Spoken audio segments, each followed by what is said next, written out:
মনে করুন পাপ আপনার একদম গলা পর্যন্ত হয়ে গেছে, এটা সম্পূর্ণই পাপ। এই গ্লাসটা হচ্ছে আপনি, আর এই ভিতরে যেটা দেখতে পাচ্ছেন নোংরা, এটা হচ্ছে পাপ। তো আমরা যখন পাপী হয়ে যাই তখন আমরা চিন্তা করি আমরা নামাজ পড়ে কী করবো, আমরা তো এমনিতেই পাপী। তো চলুন একটা ম্যাজিক দেখাই।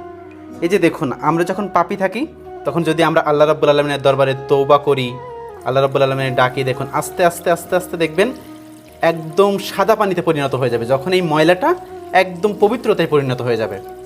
আরেকবার দেখুন, খেয়াল করুন, দেখছেন আস্তে আস্তে কিন্তু আপনি যখন তওবা করবেন, আল্লাহ রাব্বুল আলামিনের ডাকবেন, যখন আপনি নামাজ পড়বেন, যখন আপনি হজ করবেন, যখন আপনি যাকাত দিবেন, তখন দেখবেন একদম পরিশুদ্ধতায় আপনি ফিরে আসবেন। কী অবস্থা ছিল আর কি হয়ে গেছে, বুঝতে পারছেন? আমরা যখন চিন্তা করি যে আমরা তো অনেক বড় পাপী, আমরা অনেক বড় পাপ করে ফেলেছি, এই পৃথিবীতে পাপ ছাড়া কোনো বান্দা হয় না। তো আমরা যখন চিন্তা করি যে আমরা অনেক পাপী, আমরা কেন নামাজ পড়বো, আমরা কেন সৃষ্টিকর্তা ডাকবো, আজ থেকে এই মুহূর্তে থেকে ডাকা শুরু করেন।